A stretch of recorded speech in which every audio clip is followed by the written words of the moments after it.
Morning Woodcrafters. Right, a few people expressed an interest in my wipe on finish that I make myself.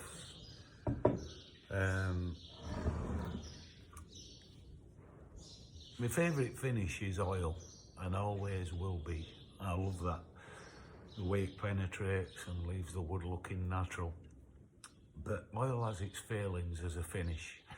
There's not really any protection should there be any standing water or condensation on anything, and that can be a problem long term, as a lot of you will know if you've had any oil pieces of furniture in your home. The other alternative is things like varnish, polyurethane, but that tends to sit on surface and it don't get a really tactile finish. It looks really plasticky on surface, but that's the way to protect a piece of wood. So what this is an alternative. It's a two-part one, and what we've got is my first coat, my base coat.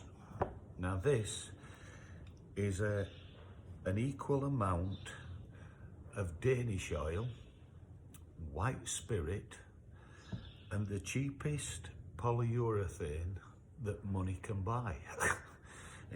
I literally just buy dirt cheap yacht varnish from a cheap warehouse that's near me, and that makes your first coat. But unlike normal polyurethane that would sit on the surface, this gets carried in by the oil.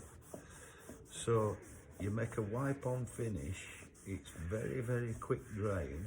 It penetrates, the oil carries it through, the white spirit thins it down so it mixes, and that just goes on as simple as that. That penetrates through into wood, but you've got some protection there because of polyurethane. It's sealing the timbers and making a really, really good base coat. Now I would put that on like that. First coat, let it dry. It doesn't take long, but as soon as the stickiness has gone from it, then you would come back something like a 600 grit paper and denib it between so that you get it nice fine finish. I would get a second coat. Depending on how much hard wearing it's going to get, I would give it a third, but most times 2 is more than enough. And then it's down to what you put in your finish. I would denib it again, and then I go to my second lot, which is Danish oil again, white spirit again, and then dissolved in this is half a tub of a beeswax paste wax. The white spirit dissolves the wax into it.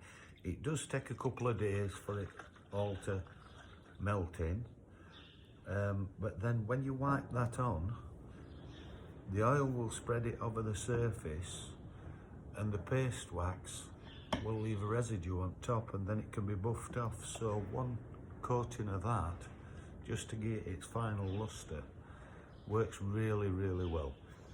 The finish itself is dirt cheap. It costs nothing. Obviously you've got to make it up yourself, and it might take a little bit longer than some other finishes because it's a two-part job, but it gives you protection on your timber against condensation, ring marks. If you're putting cups down, people put plant pots on and they have spills. Normally oil won't give that protection. I've tried every new finish out there. There's the Rubios out there, lovely, but you've got to fannying about with a two-part mix and things, and if you've left any scuff marks on it, it's a nightmare to get out and then mix some more up and lay it on.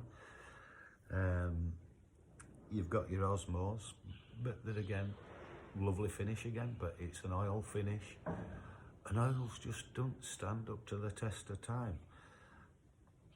Like I said, varnishes, I'm not a fan. I don't like taking away the feel of the wood, but this seems to hit all the criteria that I want from a finish. It's tried and tested. I've chests of drawers in my sister's house that, you know, were done God knows how many years ago. They're still fine. There's a chest of drawers in my sister's that my dad did with this finish, and it's perfect.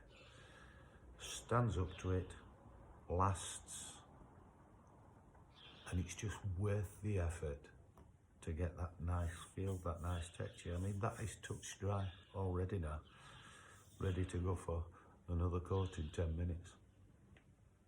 Have fun. I hope a few of you try it, because it is a really, really good finish to work with. Enjoy your making.